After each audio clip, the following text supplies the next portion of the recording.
Hi everybody. Today I wanted to talk about the arrangement, I guess it is technically an arrangement of the Twilight Princess Orchestral Track 1. It's on the Twilight Princess soundtrack if you go on YouTube and look at it. And I tried to get as close as possible as I could with my library that I bought, my sample library called Nucleus. It's by Audio Imperia. And here's what I got with all the instruments that they had to offer using the Contact sample library player.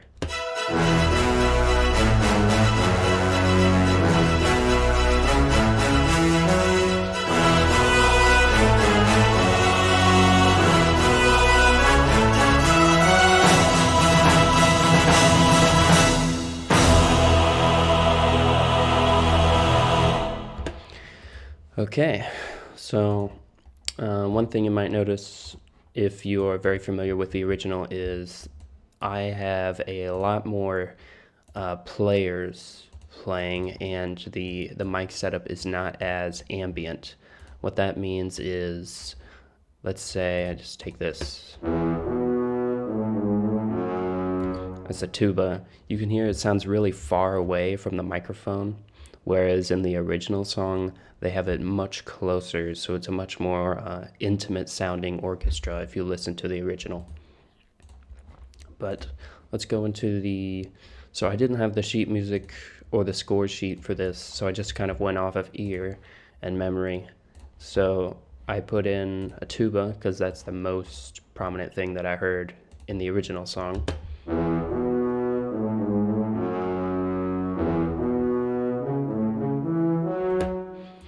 So in the patches of Audio Imperia's Nucleus, they have sustained patches, obviously, and they have staccatissimo patches. So if I just throw that in,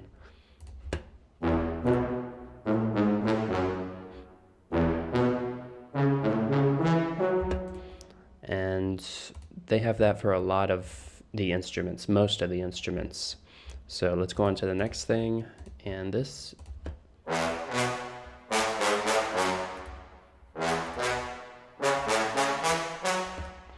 It's a trombone, staccatissimo. I believe there's 4 trombones. I think that's what that means, the 4 right there. But yeah, just basically the same as the tuba as far as the playing style goes, staccatissimo, and it's the same exact notes. So if we combine those.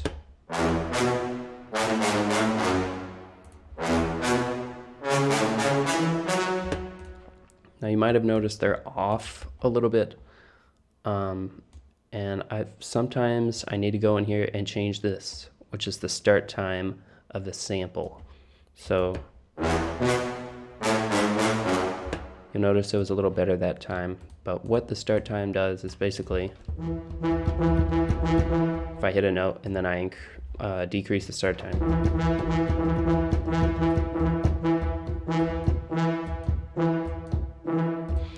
It's basically what it says, the start time of the sample. So how quickly the attack is going to be for the sample when you press the key. For the entire section of every instrument, I have the start time around here. So let's move on to the next instrument, trombone sustained. So just like my Kirby arrangement, which I forgot to take off the recording screen, so you're probably going to see Kerbo Wars on the screen right now. I have the sustained and the staccatissimo trombones playing at the same time to give it a lot more attack, and that's what this sounds like.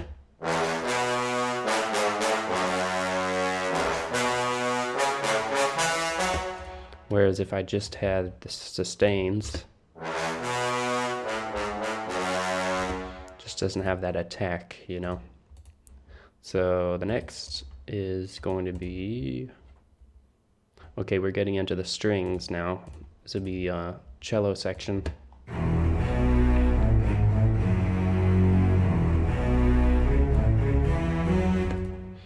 If I go in here into the start sample, you can see that it's around where I set the last one. So all 4 of those together.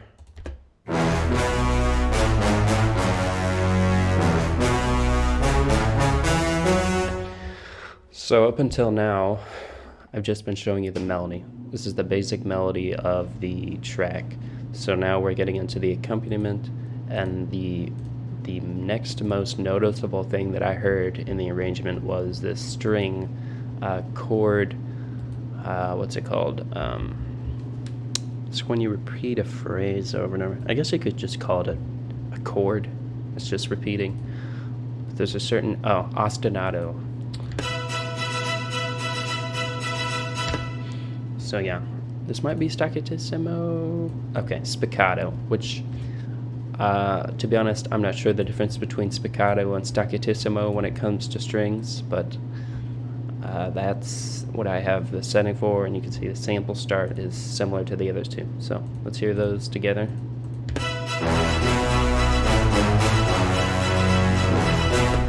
I could have added a root here,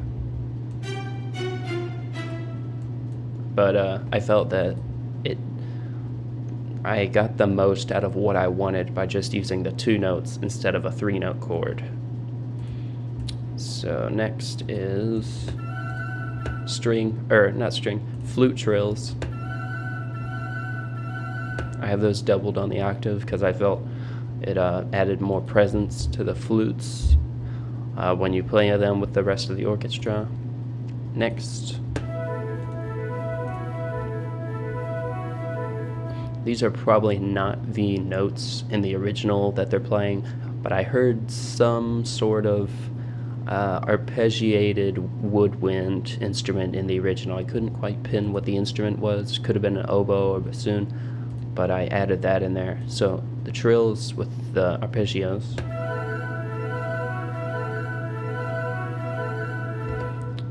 And the strings. And then you add everything.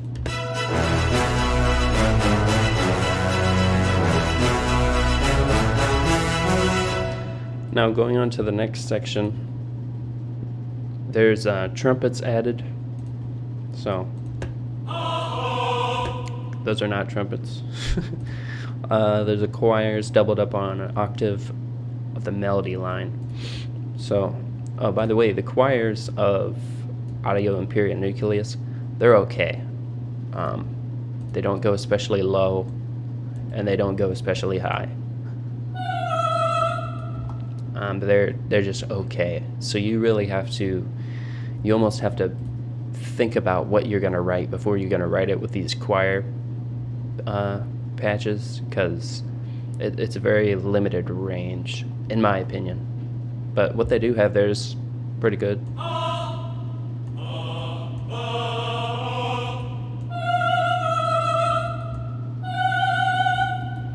So, 2.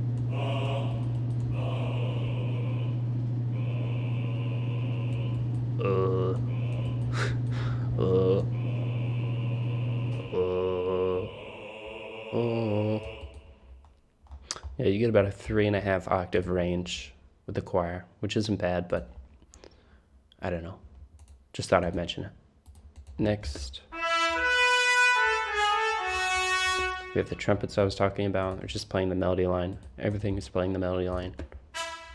Staccatissimo trumpets. That is the trombones. Trombone, yeah, sustained.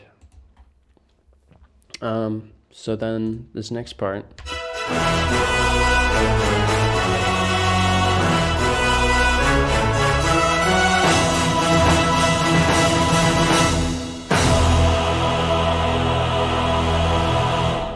So I have the tempo speeding up and then slowing way down for the final chord bang. This part, we have the introductory of the phrase, and then over here we add trumpets and the choir, and I believe I raised the pitch of one of these up an octave during this part, but I forget which. And then you go into the final section where it's just hammering on that one chord, suspended chord, and then it goes into the tonic where it's the big payoff. Right here added are some crash cymbals.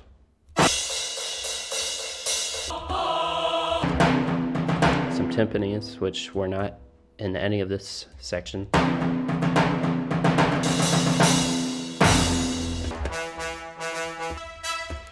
Some of these samples sound kind of bad when just soloed, when they're just played over and over in a machine gun manner like this.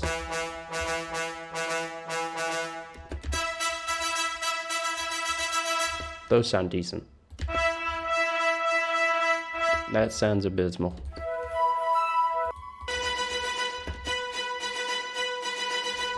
Eh.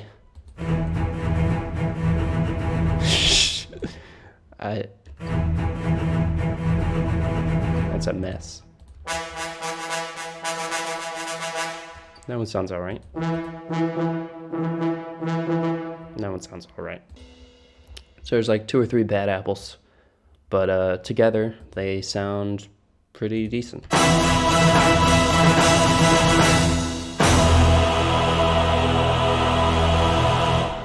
And of course, it matters more what everything sounds like together than what they sound like individually.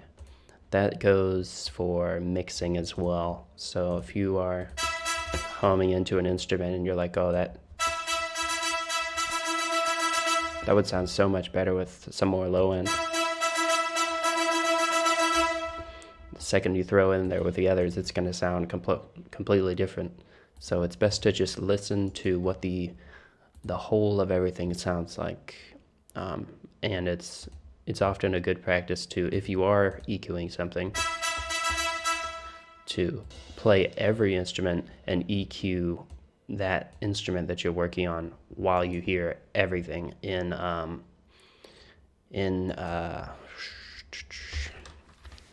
reference to the instrument that you're EQing, or adding compression to, or adding effects to. Just basic rule of thumb. But yeah, that's the arrangement that I did. Hope you guys enjoy it. I think I got decently close. There's some things that I would have changed, like maybe the mic positions to get even closer, which Audio Imperium Nucleus does have 2 mic positions. Actually, it's more than 2 mic positions. It's here. So here's the modern mix that they have. Here's a classic mix. So it feels less up close and feels more mono to me. And then down here we have the reverb, which they have cranked up a little bit. So we're going to turn that all the way down. Here's the original.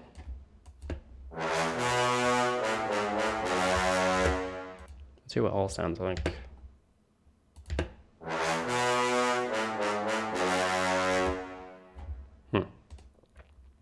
Yeah, actually, let's go in and turn the reverb all the way down for everything and see what it sounds like.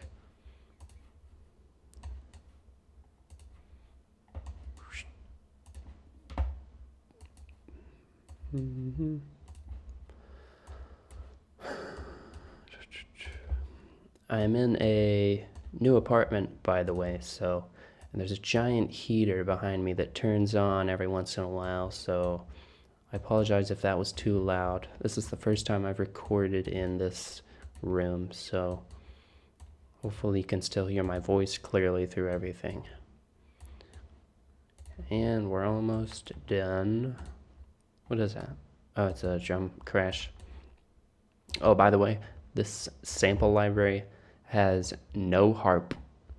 There's no harp in this sample library, which kind of sucks, but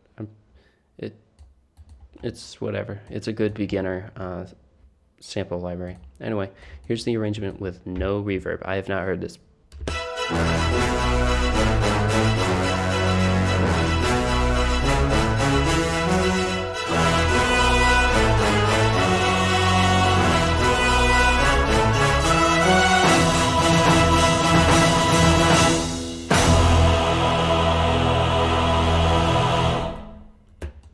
I didn't think it sounded that bad. Might have sounded a little bit better, actually. I'd have to reference it with other stuff, but it didn't sound bad to me. But hope you guys enjoyed the video. Hopefully it was insightful to you, and I'll see you guys in the next one. Thanks for watching.